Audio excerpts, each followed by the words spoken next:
Valuation of inventory. जैसा कि इसका नाम है, ये इन्वेंट्री की वैल्यूएशन में हेल्पफुल होता है। तो क्या इससे हम सारी तरीक़ों की इन्वेंट्रीज़ का वैल्यूएशन करते हैं? नहीं, इसके कुछ एक्सेप्शंस भी हैं। जैसे कि ये कंस्ट्रक्शन कॉन्ट्रैक्ट्स पे एप्लीकेबल नहीं होता है, यानी कि कंस्ट्रक्शन कॉन्ट्रैक्ट्स में जो हम कंस्ट्रक्ट करेंगे तो उसकी वैल्यूएशन के लिए हम AS2 का यूज़ नहीं करेंगे। Second one is produce inventory of agri products, mineral oils, forest produce.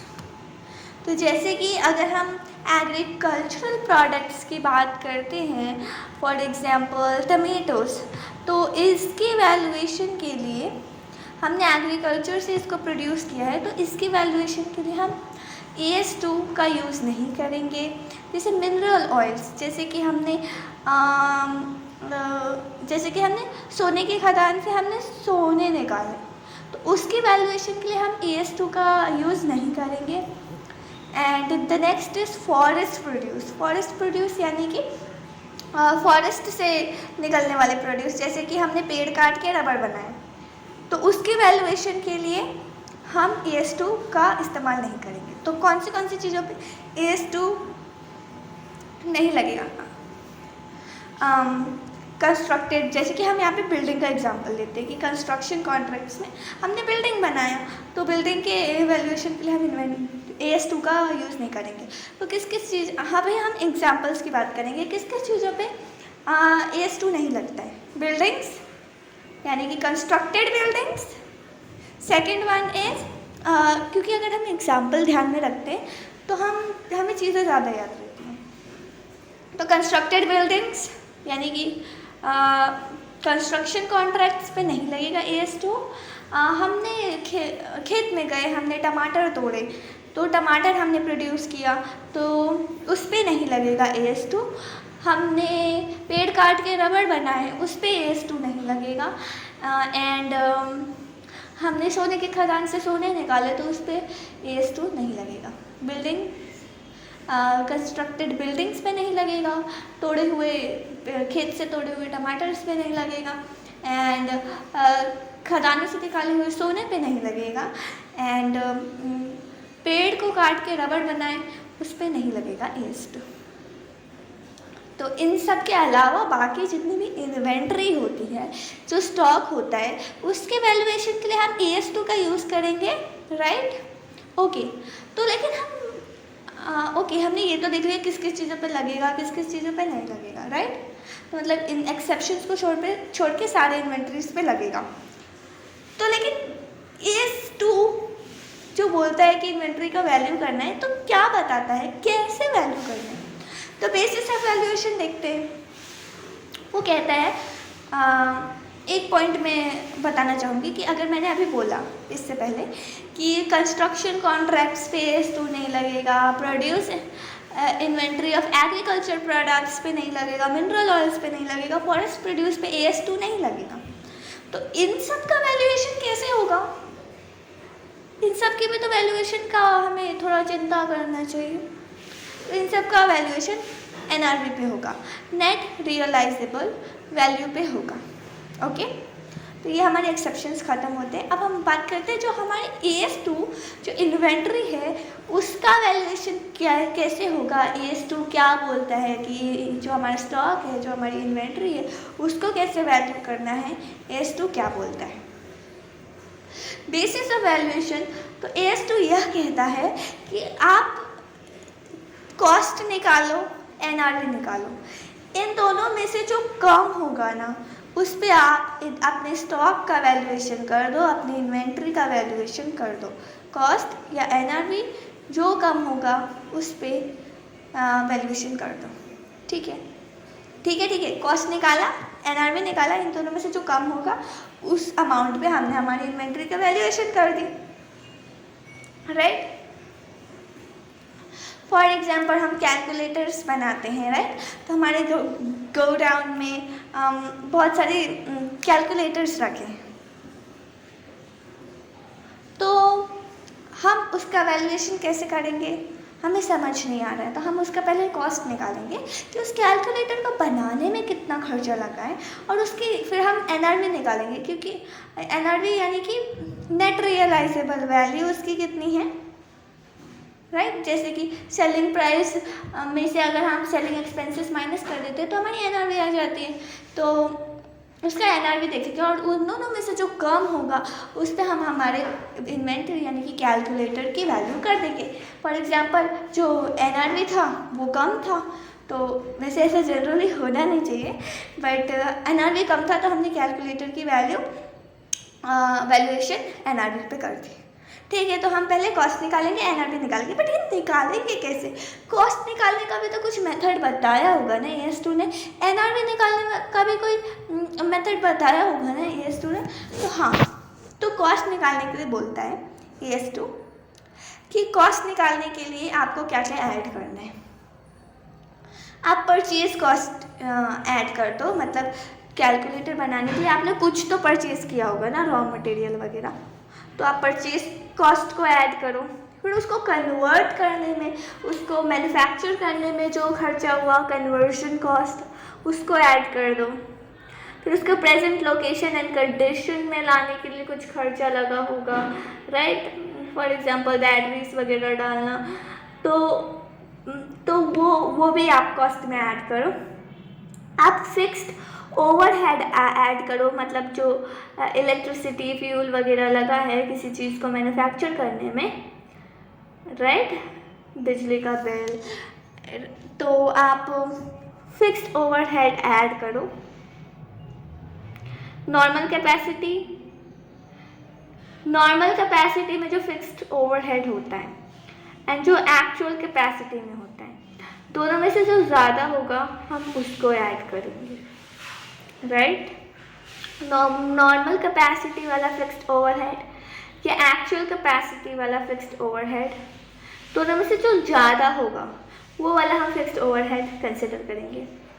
क्योंकि अगर हमारा नॉर्मल कैपेसिटी में अगर 1 लाख फिक्स्ड ओवरहेड है तो ठीक है, नॉर्मल है, सबका ही होता है, राइट। तो अगर हम डिवाइड करेंगे तो सब पे, अभी हम एक्चुअल कैपेसिटी में अगर हमारा ज़्यादा आ रहा है फिक्स्ड ओवरहेड, तो हम ज़्यादा चीज़ों पे डिवाइड कर पाएंगे। तो बेसिकली आपको ध्यान में ये रखना है कि जो नॉर्मल कैपेसिटी वाला फिक्स्ड ओवरहेड होगा या जो एक्चुअल कैपेसिटी वाला फिक्स्ड ओवरहेड होगा, तो उनमें से जो ज़्यादा होगा उसको हम फिक्स्ड ओवरहेड में ऐड करेंगे।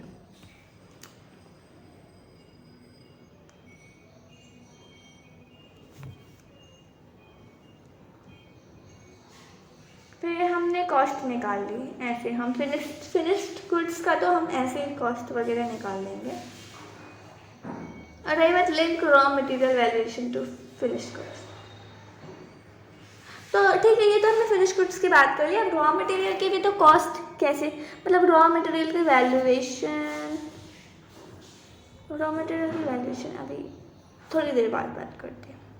NRV, ये तो हमने कॉस्ट की बात कर ली, तो कॉस्ट में मतलब जितने भी डायरेक्ट खर्चे होते हैं वो सब आ जाते हैं।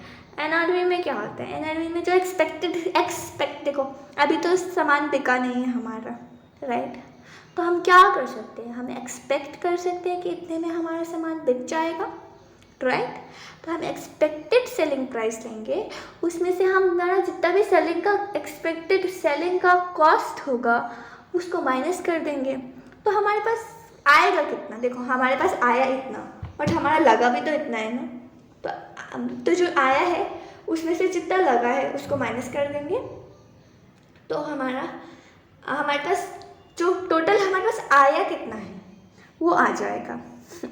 फॉर एग्जांपल हमारी एक्सपेक्टेड सेलिंग प्राइस थी 1 लाख, बट उसको सेल करने में हमारा 20,000 रुपये खर्च हो गया, तो मतलब 1,000 आए 20,000 गए, तो नेट कितना आया 80,000। तो ये हमारा नेट कितना आया है उसको हम NRV कहते हैं। और एक और चीज़ हमें माइनस करनी रहती है, एक्सपेक्टेड सेलिंग कॉस्ट के बाद जो फर्दर प्रोडक्शन कॉस्ट है वो भी हम माइनस करेंगे।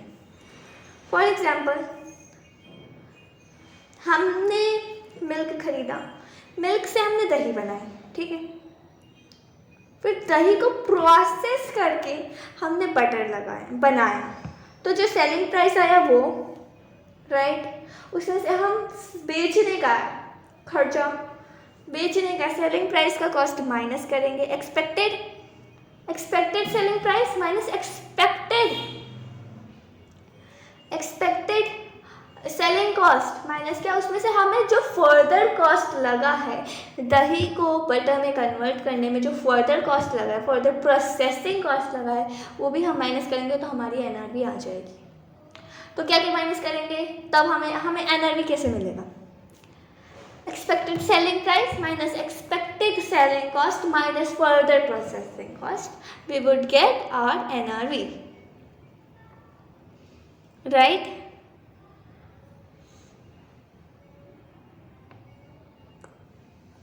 तो अब हम रॉ मटेरियल की, ये तो हमने फिनिश गुड्स की बात करी, अब रॉ मटेरियल का वैल्यूएशन कैसे करेंगे? तो ये तो फिनिश्ड गुड्स का कॉस्ट और एनआरवी ये अपन वैल्यू कर देंगे, बट जो रॉ मटेरियल होती है ना उसकी वैल्यूएशन अलग तरीके से होती है। कैसे? रॉ मटेरियल की वैल्यूएशन फिनिश गुड्स के वैल्यूएशन से लिंक होती है, यानी कि रॉ मटेरियल का वैल्यूएशन डिपेंड करता है फिनिश गुड्स के वैल्यूएशन पे, राइट।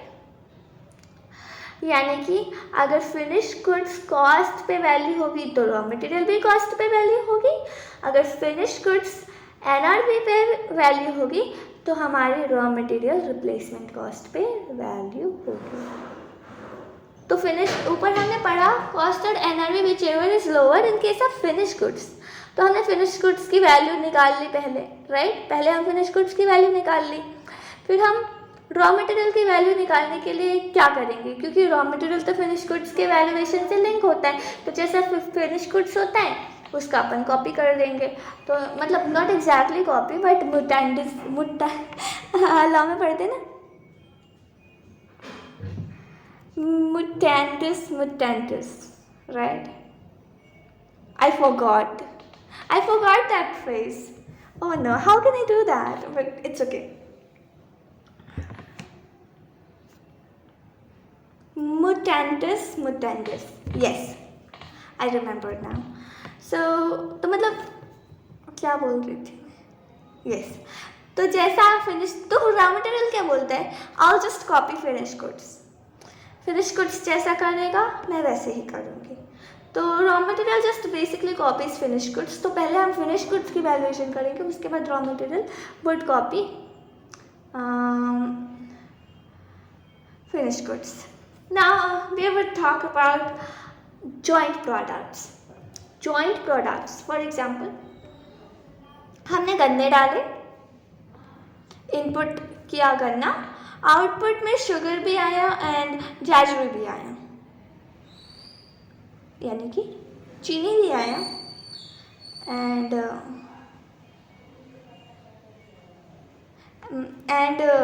क्या बोलते हैं, गुड़। यस, तो चीनी भी आया, गुड़ भी आया। हमने गन्ने डाले, शुगर केन डाला एंड फिर चीनी भी आया, गन्ने भी आया, तो 2 प्रोडक्ट्स आ गए। हमने डाली एक चीज़ तो ये और बाहर कितने आए, 2 चीज़, यानी कि जॉइंट प्रोडक्ट्स कहलाएंगे ये। तो जॉइंट प्रोडक्ट्स में देखो कॉस्ट तो हमने एक प्रोडक्ट्स का ही लगाया था, बट 2 प्रोडक्ट्स आ गए, तो जो टोटल कॉस्ट है वो कॉस्ट को इन दोनों प्रोडक्ट्स में कैसे डिवाइड करें, कैसे अलोकेट करें? So it's very simple. जो टोटल सेल्स वैल्यू है ना, टोटल सेल्स वैल्यू, यस, उस बेसिस पे आप कॉस्ट को उस रेशियो में आप कॉस्ट को अलोकेट कर दो। ये जो टोटल सेल्स वैल्यू है स्प्लिट ऑफ पॉइंट, जो स्प्लिट ऑफ पॉइंट जहाँ पे वो दोनों अलग होते हैं, जैसे कि मतलब जहाँ पे वो आउटपुट आया चीनी का एंड गुड़ का, तो जहाँ पे वो स्प्लिट ऑफ हुए तब उनका सेलिंग प्राइस कितना था, उसके हिसाब से आप अलोकेट कर दो कॉस्ट। तो इन दोनों में फ़र्क क्या है? जो पहला वाला है वो फर्दर प्रोसेसिंग के बाद वाला सेलिंग प्राइस है, जो दूसरा वाला है वो फर्दर प्रोसेसिंग के पहले वाला सेलिंग प्राइस है। तो या तो आप फर्दर प्रोसेसिंग के बाद वाले सेलिंग प्राइस पे आप कॉस्ट को अलोकेट कर दो, या फर्दर प्रोसेसिंग के पहले वाले सेलिंग प्राइस पे आप कॉस्ट को अलोकेट कर सकते हो, या तो आप यूनिट्स के बेसिस पे भी आप कॉस्ट को अलोकेट कर सकते हो। फॉर एग्जांपल जो शुगर है उसके 5 kgs आए एंड जो गुड़ है उसके 10 kgs आए, तो उस रेशियो में यूनिट्स के रेशियो में भी आप कॉस्ट को अलोकेट कर सकते हो। Now we will talk about by product. By product for example, जब हम ट्री को कट करते हैं एंड फिर हम फैक्ट्री में ले जाके उसका हम पेपर बनाते हैं, तो जब वो पेपर्स बनते हैं और जब उसकी कटिंग होती है कि पेपर A4 साइज़ या A5 साइज़, तो जब पेपर की कटिंग होती है तो उसके कुछ टुकड़े वेस्ट बोल सकते हैं, वेस्ट बच जाते हैं, राइट। एंड जब हम पेपर बनाते हैं तब वो मशीन में भी उसका कुछ कचरा निकलता है, कुछ वेस्ट निकलता है, तो वो तो कटिंग तो उसके बाद की बात हो गई। तो जो हम मशीन में से जो पेपर निकलता है कुछ कचरा भी निकलता है, तो उस कचरे को अपन बाय प्रोडक्ट बोलते हैं, क्योंकि main product is our paper and by product is our कचरा, राइट। तो ये कचरे का हम क्या वैल्यूएशन करें, क्योंकि अपन कचरे को भी बेच के अपन बहुत सारी कमाई कर सकते हैं। तो हम रियलाइजेबल वैल्यू निकालेंगे उस कचरे की, वेस्ट की, एंड जो हमारा प्रोडक्ट का मेन कॉस्ट है, हमने पेपर बनाया तो पेपर का जो मेन कॉस्ट होगा उसमें से हमने कचरे की जो रेट को बेच के जो पैसा आएगा, आ चुका हो या एक्सपेक्टेड भी ले सकते हैं, जो हमने कचरे को बेच के हमारे पास पैसे आएंगे, ये तो हमारा पेपर का कॉस्ट है मेन प्रोडक्ट का। मेन प्रोडक्ट के कॉस्ट में से बाय प्रोडक्ट के NRV को माइनस कर देते हैं, ओके। तो हम वो डिडक्ट कर देते हैं। मेन प्रोडक्ट के कॉस्ट में से बाय प्रोडक्ट के रियलाइजेबल वैल्यू को हम डिडक्ट कर देते हैं। तो इससे क्या होता है, हमने खर्चा तो किया बट हमने उसके साथ साथ हमने कुछ कचरा बेच के हमने कमाई भी कर ली, तो इससे हमारे खर्चा कम हो गए।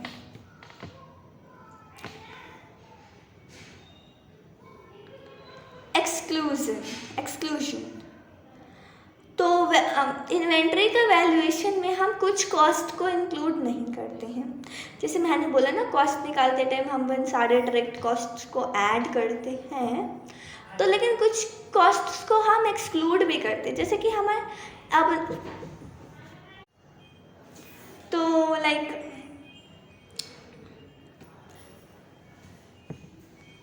देयर वाज हाँ, तो हम कुछ कॉस्ट्स को इंक्लूड भी एक्सक्लूड करते हैं, जैसे कि अब नॉर्मल लॉस अगर हमें हो जाता है।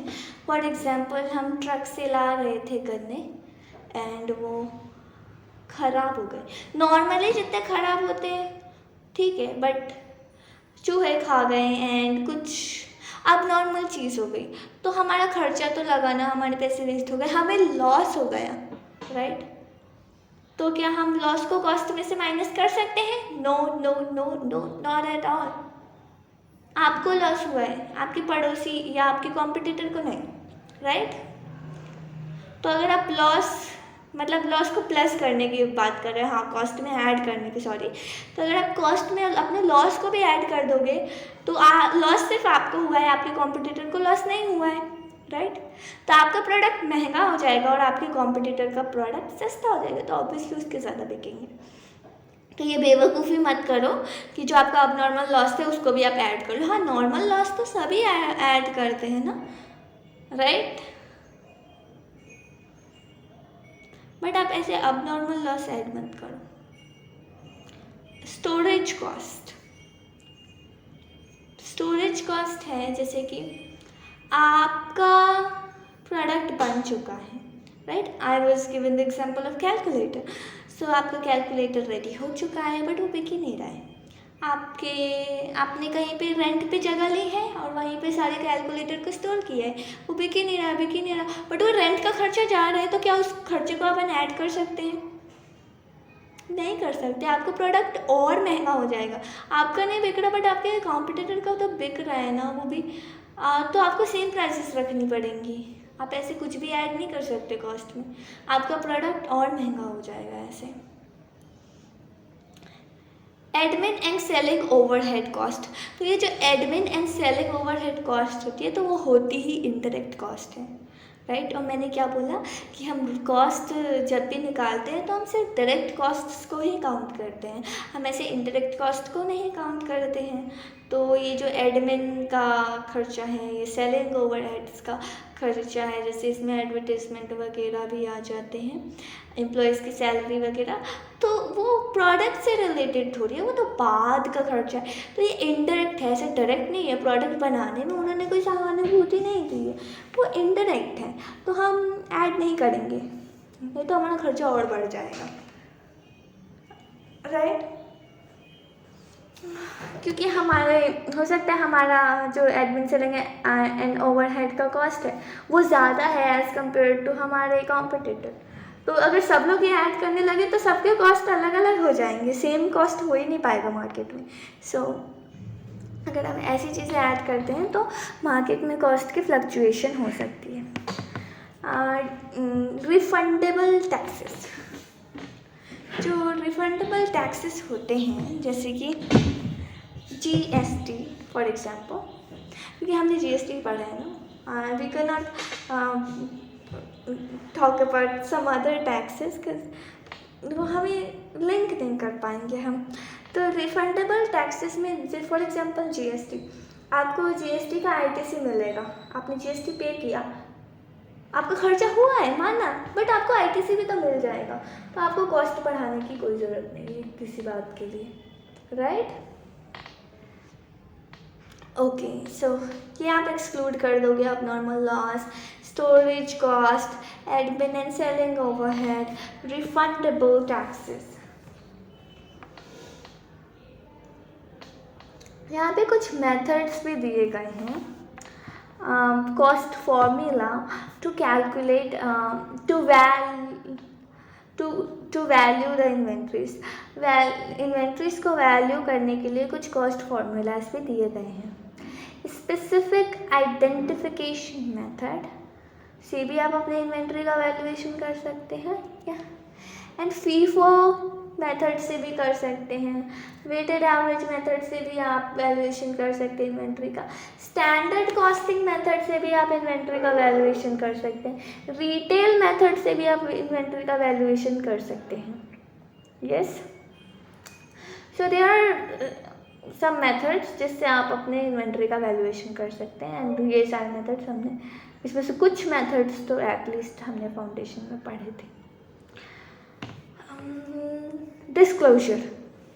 डिस्क्लोजर में हमें क्या बताना है, हमने वैल्यूएशन वगैरह कर ली, सारे अपने स्टॉक वगैरह की, हमारा फाइनेंशियल स्टेटमेंट बन गया सब कुछ, बट हमें कुछ बातें हमारे फाइनेंशियल स्टेटमेंट के यूज़र्स को भी बताने होते हैं, क्योंकि उनसे रहा नहीं जाता हमारी बातें सुने बिना, तो हमें उन्हें बताना होता है, कुछ तो बातें बतानी ही पड़ेंगी। तो हमें क्या बताना पड़ेगा, क्या डिस्क्लोज करना पड़ेगा, आप बता दो कि हाँ the users of financial statements are just like पड़ोस वाले auntie, you know, they want to know every specific important things। तो वो पूछेंगे, फॉर एग्जांपल आपके पड़ोस वाले आंटी आपसे पूछते हैं, अरे तुमने इन्वेंट्री का वैल्यूएशन किया है? हाँ हमने इन्वेंट्री का वैल्यूएशन किया है। अच्छा, कौन सा मेथड लगाया तुमने? हमें बताया नहीं। हाँ, तो हमने जो कॉस्ट फॉर्मूला यूज़ किया होगा, जैसे कि कौन सा मेथड, फीफो, वेटेड एवरेज, वो हमें डिस्क्लोज करना होगा, ठीक है। फिर हमें कॉम्पोनेंट्स ऑफ इन्वेंट्री वैल्यू भी बताने होंगे। हमें कॉम्पोनेंट्स ऑफ इन्वेंट्री वैल्यूएशन में हमारी पड़ोस वाली आंटी को बताना पड़ेगा, क्योंकि हमने बताया कि हाँ हमने फीफो मेथड से हमारी इन्वेंट्री को वैल्यू किया है। फिर पड़ोस वाली आंटी पूछेंगे, अच्छा ये 50,000 अमाउंट आ गया आपकी इन्वेंट्री का? हाँ, कुछ ज़्यादा नहीं है? बताइए बताइए, क्या क्या आपने इसमें इंक्लूड किया है? हमें बताया नहीं आपने। क्या क्या क्या क्या कंपोनेंट्स हैं इन्वेंट्री के वैल्यूएशन में? ये 50,000 ऐसे कैसे आ गया? फिर वो CID बन जाते हैं कि ये 50,000 ऐसे कैसे आ गया, कुछ तो गड़बड़ है। तो हमें वो भी बताना होगा कि हमने ऐसी वैल्यू नहीं लिख दी है, हमने कुछ है, कुछ सोच समझ के इसमें कुछ कंपोनेंट्स हैं, उस हिसाब से हमने वैल्यू दिखाया है। तो क्या कंपोनेंट्स है बताओ? कि हमारी COGS इतना है, हमारे टैक्सेस का जो नॉन रिफंडेबल है, नहीं नॉन रिफंडेबल है, वो इतना है। एंड हमारा एडमिनिस्ट्रेटिव कॉस्ट इतना है, कैरिंग कॉस्ट इतना है, हैंडलिंग कॉस्ट इतना है, फैक्ट्री ओवरहेड्स इतने हैं, storage cost, opportunity cost, direct materials, तो ये हमारे हैं और ये सबको हमने ऐड किया है, हमने ऐसे ही कुछ भी नहीं लिख दिया है। तो अच्छा, तुम्हारे यहाँ फैक्ट्री ओवरहेड भी है? हाँ है। तुम्हारे यहाँ एडमिनिस्ट्रेटिव कॉस्ट इतना है? हाँ है। तो अपन को पूरा ये सब बताना होगा। वैसे तो एडमिन कॉस्ट नहीं आता, मतलब जितने भी डायरेक्ट कॉस्ट हैं, फॉर एग्जांपल मटेरियल, लेबर, या सॉरी, तो जो इंडायरेक्ट कॉस्ट तो हम नहीं बताएंगे, बट हम बताएंगे कि हाँ हमारा मटेरियल में इतना खर्चा लगा है। हमारे देखो पड़ोस वाली आंटी आई, उन्होंने पूछा अरे इतना कैसे वैल्यू हो गया इन्वेंट्री का? तो हम बताएंगे कि देखो हमारा मटेरियल था तो उसमें 20,000 लग गया, हमारे जो लेबर थे उनको हमने 10,000 दे दिए, राइट। एंड हमारे फैक्ट्री का ओवरहेड्स था, उसमें भी हमारे 20,000 लग गए, ये वो। तो ऐसे आया है